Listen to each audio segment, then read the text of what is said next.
Autumn is a time of year that so many gardeners dread. It's when many plants start to become dormant and go into a state of slumber for winter.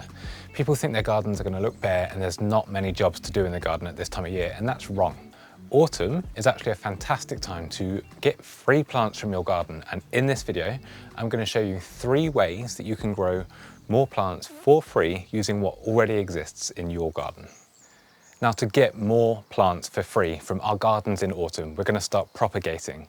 And autumn is the perfect time to do this gardening job because we've had all of that growth from summer, giving us lots of material to grow from. So how are we going to go about growing more plants for free using the plants that already exist in our garden? Let's have a look at the first method.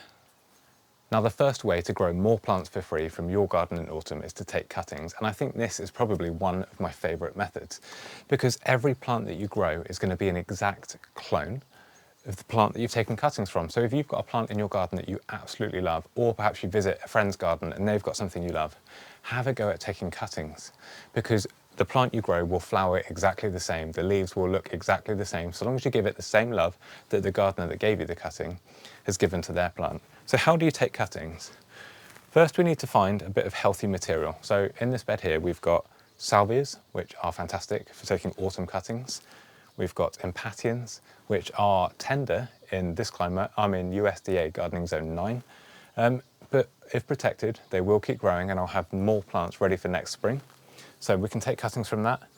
Or even plants like we've got Justicia, or Jacobinia sometimes it's called, at the back. We can take cuttings from that as well. There's such an array of plants that we can propagate from cuttings. So today we're going to take cuttings from salvia, and this one here is Salvia amistad, a really nice purple flowering form.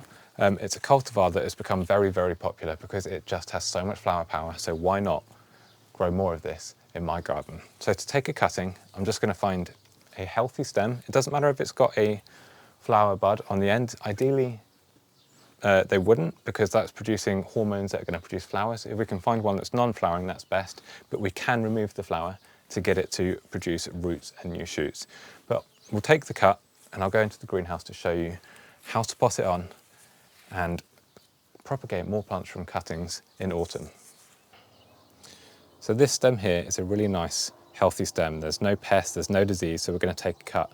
Now at this stage you can choose to cut either below a node, which is an area like this where there's leaves shooting out and side shoots appearing, or just take a cut above a node and then we'll trim it to below the node when we're potting on in the greenhouse. So I'm just going to take a cut below the node here.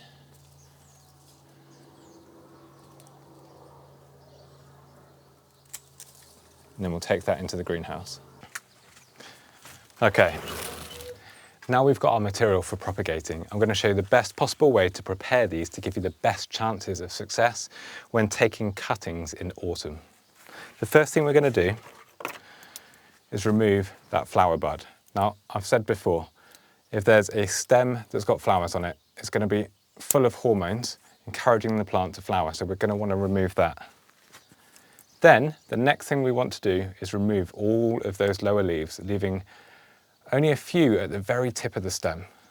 To do that, you literally just cut them away like this.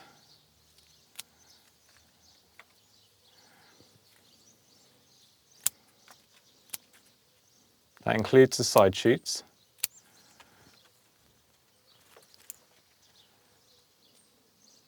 Excuse the changing light. This autumn sun is very low and very intense. Difficult to get the camera set up right. Then we've got a bare stem and 2 big leaves at the top and 2 side shoots. These side shoots are perfect. I'm actually going to remove these bigger leaves. Now, why are we removing all of the big leaves from our cutting material before we pot it on? By removing all of the foliage, it's going to reduce the amount of moisture that's lost from the cutting material before it's grown its own roots, where it can uptake water to replace any moisture that's lost.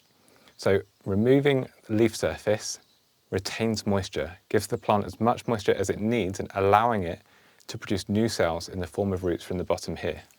Now we need to pot it on, and I will talk you through what you need to do to give it the best possible potting mix to get your cuttings to root in autumn. So with that done, we're now going to pot on our cuttings, and I like to use these square pots. These are fantastic because you can push a cutting stem down into each corner, which has been really good for me. The plastic pots tend to be more moist around the edges. Moisture runs out of the compost and sits there, and having the corners helps to keep them upright. It also means that I can pack more pots more easily together in the restricted space of a propagator. So these are fantastic. Now the potting mix you're going to use, I'd recommend something like this. Now this is a peat-free potting mix with about 1/3 to 50% perlite mixed in. Now perlite is going to do the same thing as something like bark or horticultural grit. It just opens up that soil and helps it retain moisture, but it also keeps air pockets in the soil because that air is going to be needed for healthy root formation. So this is what we're going to use to pot on our salvia cuttings. Now I'm just going to fill this pot up nicely to a good level up here. I like to use the bottom of old pots just to firm down the surface, get a nice flat surface area. If the surface area isn't flat, water will run one way and away from the other, and you'll often have one cutting that will die because it's not getting enough moisture. Get it nice and level so the water has time to saturate and soak evenly through the soil. Then I'm going to use a bamboo cane or a pencil or a pen, whatever you've got to hand, just to poke some holes ready for our cutting material to go in. Then we can use something like rooting powder. Now rooting powder will kind of aid the plant material, triggering it into root formation. You don't have to use this. I didn't use this for a long time, but if I've got any available in the greenhouse, there's no harm in using it. So I'm just going to open it up. We've now got our cutting here. We've got the root powder. I'm just going to stick it in there, tap some off, and you can see now that bottom area, which includes a node, because there's that side shoot coming out, it's covered in rooting powder. And then we're just going to take our pot. We've got the hole pre-poked there, so we're not going to do any damage to the stem pushing it in. And then firm that really nicely up against the stem. Now, by firming it in nicely, we're going to make sure that all this soil has good contact with this stem material. That's going to encourage it and invite it to push out roots, and it's also going to prevent it drying out. The good thing about using a deeper pot is you have multiple nodes ending up below soil level, and roots can grow out of all of these. It isn't just the one at the very bottom of the stem. That's great. The more roots we've got, the faster we're going to have a strong independent plant. Now I will just do the same with this stem. So you can see there's already 2 side shoots at the top. Hopefully they will grow away once we've encouraged roots. If we bring in that rooting powder, tap it in. It's one node absolutely smothered in rooting powder. And because I've already made a hole, I can push that in. Now be very, very gentle not to damage the stems. If you squeeze the stem, you're going to crush all of the cells and tubes and plant functioning systems inside of this stem, and it's going to die. You've got to be gentle, firm it up nice and tight against it again, and then this is then ready to root away. Now, with cuttings, heat acts as a catalyst. That means it's going to speed up the rooting process, and then it's going to speed up the rate at which they grow away. So I'm going to keep this somewhere on a heat mat. You can buy seedling heat mats really cheaply online at about 18 to 24 degrees Celsius. And I'm going to make sure this stays moist. Now there is a good trick you can do. To create your own mini greenhouse, you can use a plastic bag.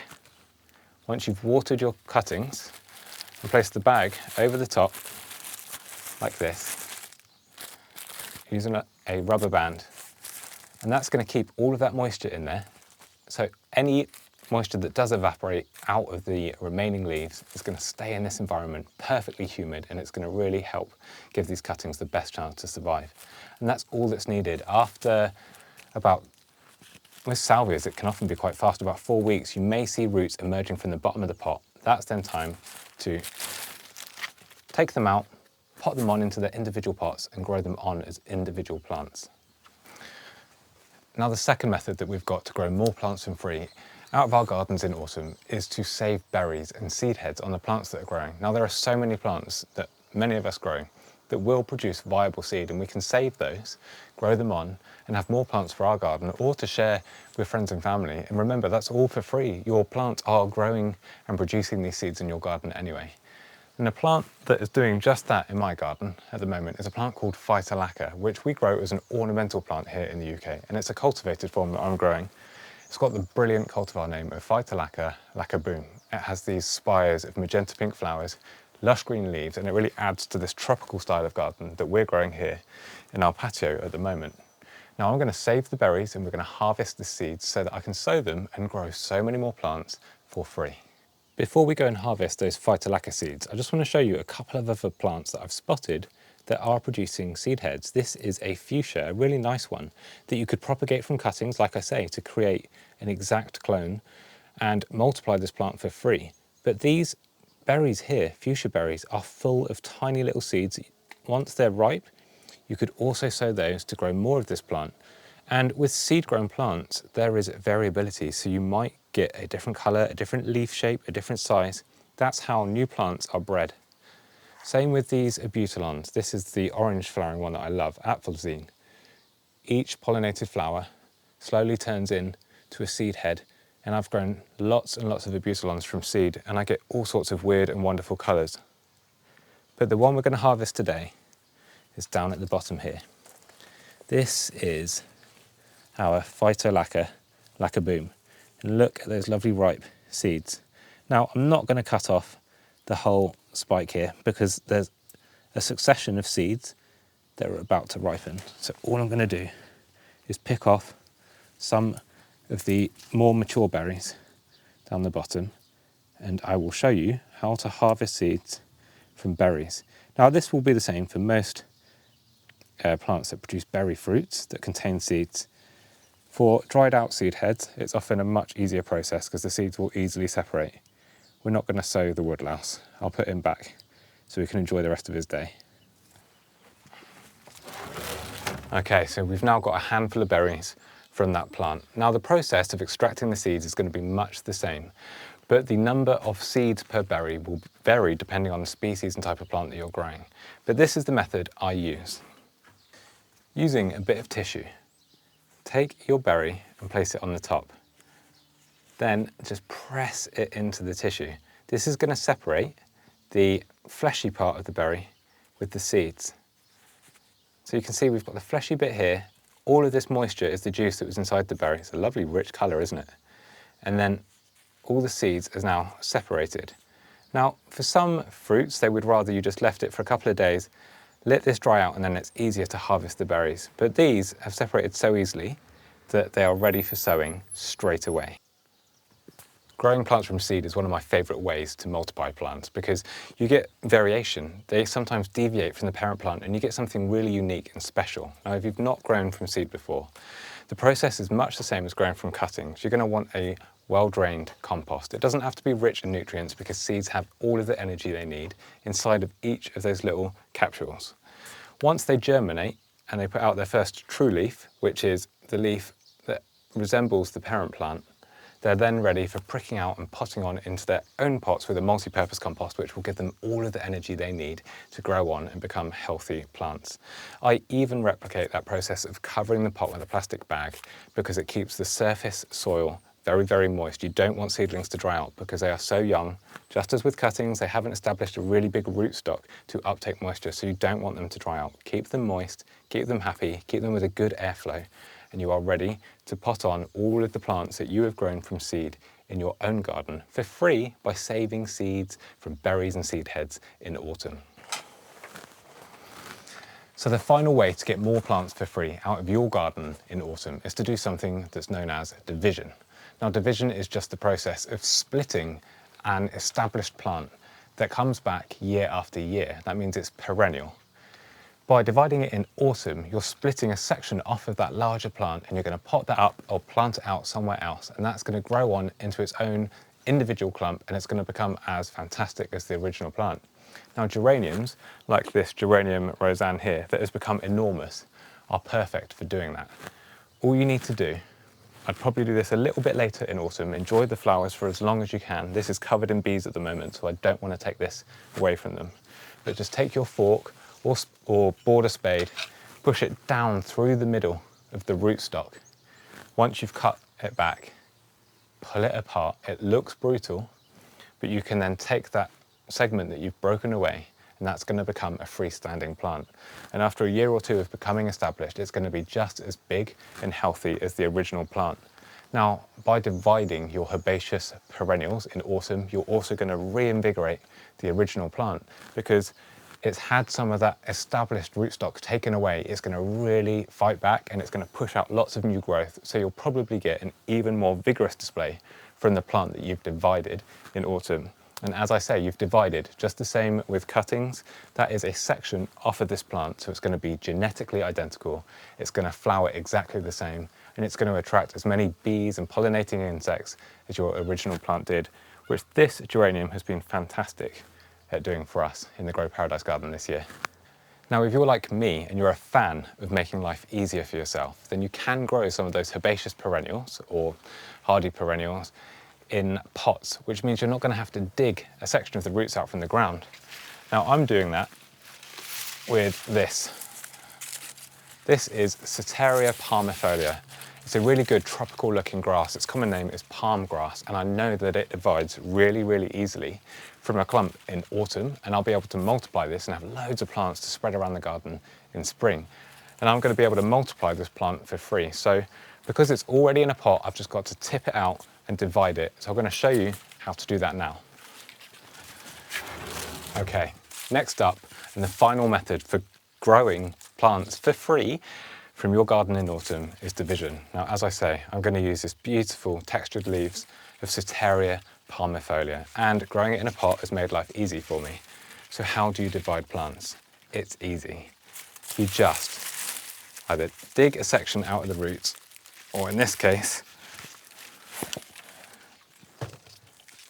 take the pot, and then you can see all of the established growing points. What we're going to do is separate several of these off into individual plants. That's then going to allow us to pot them on into new pots and clone this plant using organic methods, completely chemical free, and I just get more plants for free from what I was already growing in my garden. So what I'm going to do is just start to either pull apart the roots if I can. If not, I could get a trowel and split it, or if you're feeling brave, you can just cut through. Remember, we're aiming to separate the plant, so cutting up some of the roots isn't going to be too bad. It's going to invigorate new growth, and all of the plants will grow with a lot more vigour. You can see that it's just starting to come apart.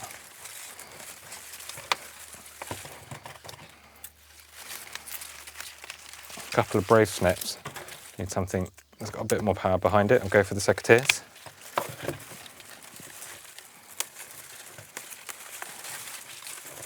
Almost there. Now, I really like this method because if you do it in autumn, you can see the plants you're dividing. Sometimes when you leave it till spring, there's nothing there. And you're not really sure at the size they're going to get to, but this, I've now got this plant completely separate. I could probably divide that again. And I've got this plant that I am definitely going to divide again. So yeah, as I was saying, by doing this in autumn, you can really see the plant that you're splitting. You can see where they are. You can see how big each clump is if it's in the ground. And you know kind of how many clumps you can get out of it. When you're doing it from a dormant rootstock, like some people do on herbaceous borders in spring, it's sort of a bit of a guessing game, unless you've documented it well and taken photographs, which I would recommend. There you go. I'm just going to remove any dead material. And then it's ready for potting on. Now the good thing is, Soteria palmifolia loves well-drained soil. So I'm going to use what's left from that material that we've used to sow our seeds, that we've used to try and root cuttings. So it's made it a really easy autumn job just using one potting mix. So I've filled up the pot, and then this new division is just going to go down into that pot, firm it in really well, and just as with the cuttings, we're going to firm it in because we want all of the existing roots to have good contact with the soil, and that's going to invite new roots to grow and take up all of the goodness from the soil. Tap it to get any bubbles out. There we are. That is one brand new Soteria plant. Now this will grow away nicely. It's autumn, it's early autumn, so this is going to grow a bit more before it slows down when we hit winter. I just need to give it a really good water now. Hopefully that's inspired you to have a go at growing more plants for free from your garden this autumn. Remember, we've grown from cuttings where we can create an exact clone of the parent plant that's growing in our garden, or perhaps a friend or family's got it, and we want to have a go at growing it. Cuttings is the perfect thing to do and have a go in autumn. We've grown from seed that we've saved from plants in our garden so that we can grow possibly new varieties similar to the parent plant. It's great, and that way you can grow hundreds of plants just using the seeds that one plant produces for free. And finally, we have divided some hardy herbaceous or tender herbaceous perennials by dividing the rootstock, reinvigorating the original plant, but then creating, again, exact clones that we can spread around our garden or share with family and friends. Propagating, especially in autumn, is one of my favourite things about gardening. You can multiply more plants for free, keeping yourself on a budget, keeping yourself well behaved so you don't have to explain garden centre shopping to anybody. It's just a brilliant way to fill up your garden no matter how big or small. Now hopefully you found this video helpful. If you did, please hit subscribe. It's the easiest way to support our growing community. Thank you so much for watching, and I'll see you all in the next one.